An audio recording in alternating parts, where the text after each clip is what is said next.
since you raised the subject of men and women and differences in the last answer, I want to just explore that a little bit. Sure.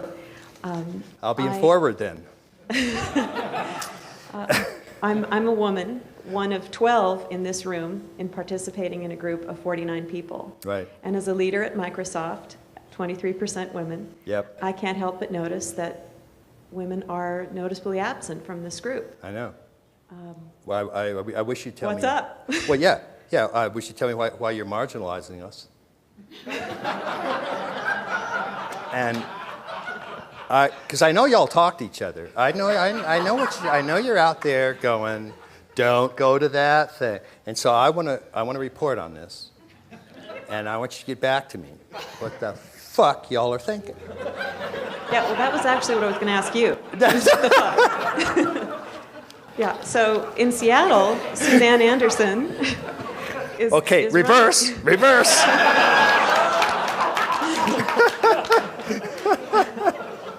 Well, so in Seattle, Suzanne Anderson is running a women's integral leadership circle.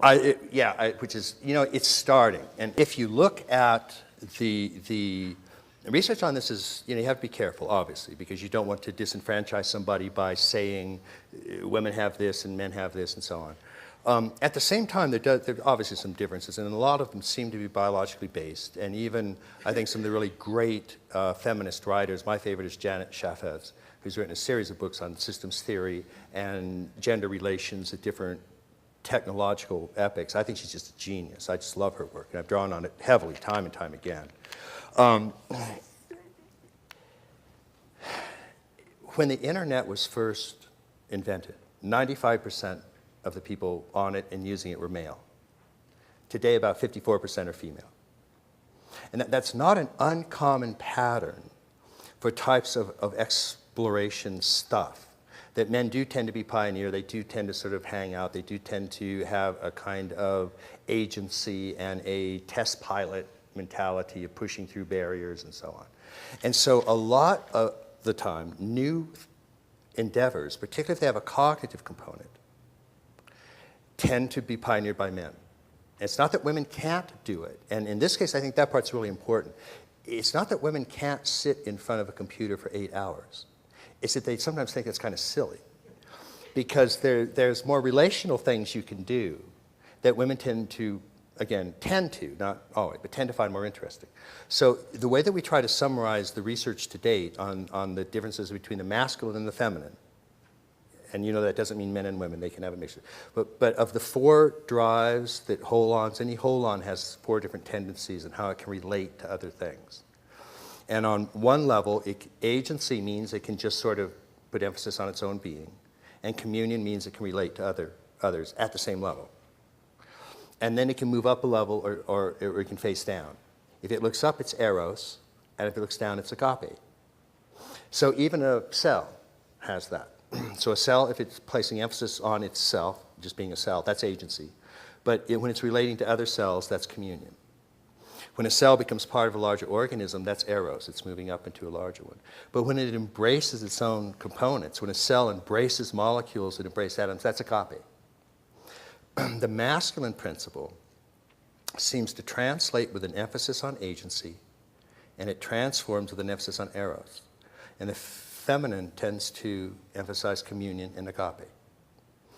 So because the first way that a lot of these integral ideas were done were largely cognitive agentic eros. And so a lot of guys got into it. And then for about a 15-year period, I would get letters from their girlfriends saying, boy, have I had it with you. That's all he talks about. And so, but once women get into it, they get it very, very quickly. So what we're trying to do is pioneer other ways of media presentation that are more tactile and more agape and more bodily and more relational.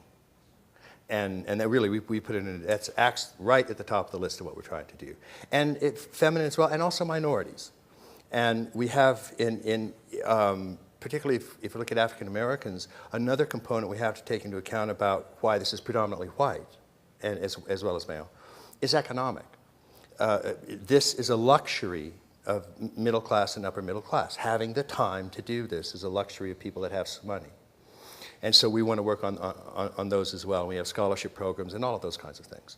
But one of the things that I'm really looking forward to, and one of the reasons that we do have a real sort of affirmative action, particularly for women, is just that. We want to learn other ways of communicating this. There'll always be a place for an 800-page textbook. Sometimes you just have to slug it through.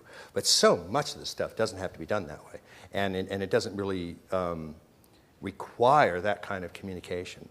But it happened to be, I was a skinny white male, and that's how that got started. Now, but you find it it's part of a larger question, isn't it? You mentioned Microsoft.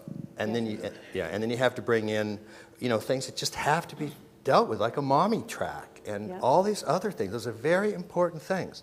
And you might notice that the feminist movement in its three, waves, very hard to actually define them, but they kind of have gone back and forth over something called essentialism. And the first wave, liberal, was against essentialism. And it said, look, all men are created equal, and that means women. So no differences. Any differences were imposed by social factors, usually oppressive. And some of those are, but some of them aren't. So then second wave tended to say, okay, no, wait a minute. There really are intrinsic or native or essential differences between the average man and the average woman, or between the masculine and the feminine. And they were versions of men are agentic, usually put in a negative way. They're detached, Cartesian dickheads was the standard feminist approach. And women are embodied and relational. And therefore, if we had more embodied relational modes in the world, it would be a better world. So they were essentialists and wanted it to be that way. And then third wave has kind of gone back and forth and is trying to decide what to do about those first two, because it's kind of hard to, if you make differences, then are they really real, and how do you use those?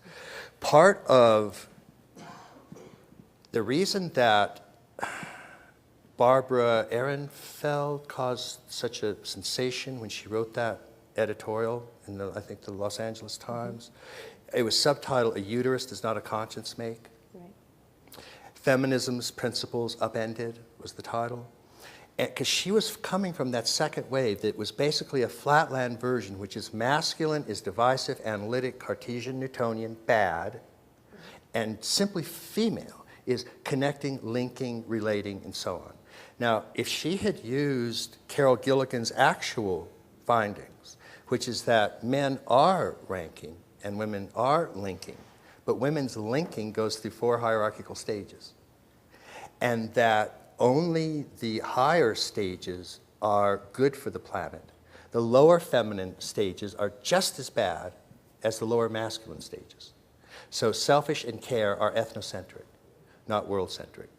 So that's what we need, is this multidimensional feminism, this integral feminism, in order to, I think, even start to frame these questions in a way that can make sense. Absolutely. And I know at Microsoft especially, I meet a significant number of women in leadership who have masculinized their feminine as a way of operating in the orange of Microsoft. Right. And the competitive. And, right. And it's despairing. And I think that's the thing that really has to be addressed. And there are a few people like David Data and Deborah Tannen was at some time, and Warren Farrell talking about that, because there's at least one good argument. Now, none of this is settled. This is very, very difficult stuff. But it does say that if there are some essential differences that are important, and that if you natively are drawn towards relation, communion, and agape, and the workplace is structured towards agency and eros, you're going to hurt your body in that environment. Mm-hmm. Now, how do you handle that? And nobody has any good answers to that. Well, you leave. You leave the company. And that's the problem, is women as a diversity group at Microsoft has the highest attrition rate of any other. Yeah, well, they put it's particularly those kinds of industries that really put agency and eros, and they expect you to just do that for 15 hours a day implicitly, sort of. And that just does violence to a certain kind of biology that has estrogen and oxytocin in it, instead of testosterone and Red Bull running through its